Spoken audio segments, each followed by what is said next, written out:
This is Don Lemon tonight, and we have been talking about why America is so angry, right? Because a lot of what the BS, that is all the misinformation that's spread out there, that's part of it. You know, the anger that seems to be erupting everywhere from planes to school board meetings and beyond, the hate speech that turns into violence, the feedback loop that seems to be infuriating Americans. Well, what we heard today may make you really angry. I want you to listen to Facebook whistleblower Frances Haugen, a 37-year-old former product manager who testified before Congress for more than 3 hours, saying the company is putting profits before people and putting our democracy at risk. I believe Facebook's products harm children, stoke division, and weaken our democracy. The company's leadership knows how to make Facebook and Instagram safer, but won't make the necessary changes because they have put their astronomical profits before people. Congressional action is needed. They won't solve this crisis without your help. So here's what she's saying. She's saying that Facebook's systems only catch a tiny percentage of hate speech that is spreading all across this country. The reality is that we've seen from repeated documents within my disclosures is that Facebook's AI systems only catch a very tiny minority of offending content. And best case scenario, in the case of something like hate speech, at most they will ever get 10 to 20%. 10 to 20%. Think about it. And you think, 10%, that's a lot. But just imagine how much destructive hate speech is getting past them when you consider that they have got nearly 3 billion active users. And with this company under siege, Mark Zuckerberg is addressing the whistleblower's allegations in a post on Facebook tonight saying, and I quote, "I'm sure many of you have found the recent coverage hard to read because it just doesn't reflect the company we know." And going on to say that many of the claims don't make any sense. But you know, today's hearing, the outrage over Facebook's role in the spread of misinformation, it's just like what happened with Big Tobacco. I was just telling Chris that earlier. In 1994, you may recall that the executives of the Big Tobacco Company stood up in front of Congress. They swore to tell the truth, denied their product was addictive, putting their profits ahead of Americans' health. And here we are tonight, Facebook having its own Big Tobacco moment as Americans get angrier. Another school board meeting, another shouting match over vaccines. I'm speaking this way because we're on a new topic of funding. No, we are not. You're being disruptive. You're being disruptive.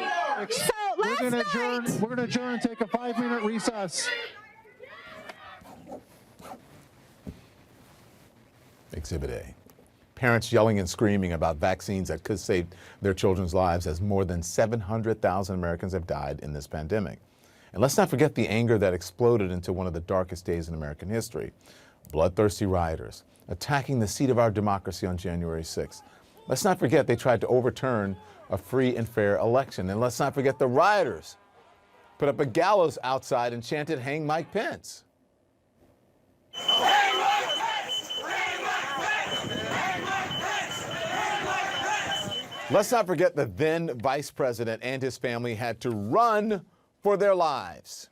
Don't believe me? Look, there's a video right there. We can never forget what we saw. But apparently, Mike Pence has forgotten all about it. Imagine that. I want you to listen to him resorting to page 1 in the Trump playbook, blame the media. Really, he's trying to blame the media for the attack by violent rioters, Trump supporters. An attack that forced him to run for his life with his family. I know the media wants to distract from the Biden administration's failed agenda by focusing on one day in January. They want to use that one day to try and demean the character and intentions of 74 million Americans who believed we could be strong again and prosperous again and supported our administration in 2016 and 2020. Google Stockholm Syndrome. Trying to get on the good side of the man who stood by and did nothing while Pence's life was literally in danger, all because he did his job instead of trying to overturn the election as his boss wanted him to do. And what happened on January 6th? not just about one day. It's about the very real threat to our democracy, the anger, the misinformation, still out there. The big lie of non-existent election fraud, still out there, laying the groundwork for the next time.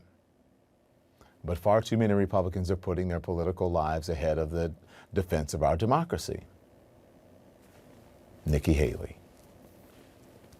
Okay, Nikki Haley telling the Wall Street Journal the former president is a friend and saying that she'd consult with him before throwing her hat into the ring for a White House run. I feel like I know how that conversation would go. And I probably can't repeat the exact words that he might use. Remember when she said that she was disgusted by his treatment of Mike Pence? Disgusted. Remember when she said that she didn't think the former president was going to be in the picture anymore? Now she says they need him in the GOP. The last thing they need. And then there is former Trump White House press secretary Stephanie Grisham, you know, the one who never held a press briefing, which was her job. Now she is warning if the former president were to win a second term, he would surround himself with the January 6th crowd. I have said people such as Sidney Powell or Rudy Giuliani or some of the people who believe wholeheartedly in these conspiracy theories, I believe that if he were to win in 2024, he will pick whoever stood by him, you know, defended him, and he will place those people who will have defended the indefensible into the White House.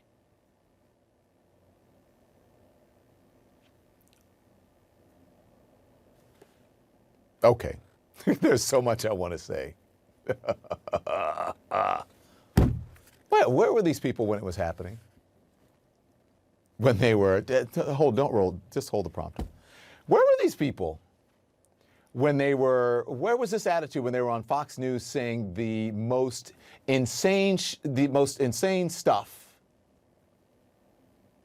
defending the most insane behavior, talking crap about CNN and the fake news, not holding press conferences, making excuses for everything that Trump did,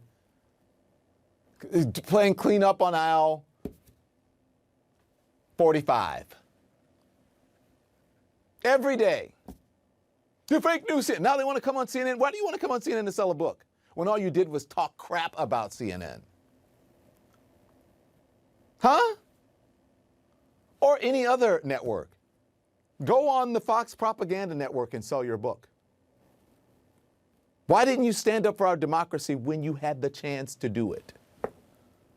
When it mattered, before there was a January 6th, because you saw it coming.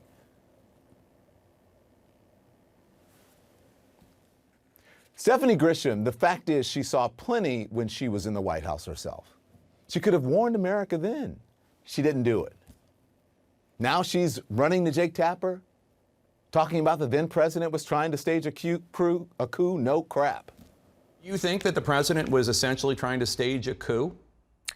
I do. When you look at what he was doing to Vice President Pence, when you look at how many ways he was trying to get people and phone calls, even with Georgia and Arizona, and then again with pressuring Mike Pence with all he wanted to do, and then that memo that has now come out about all the ways to overturn this election. I do. It's dangerous. Yeah, it's dangerous. You could have done that when you were the press secretary.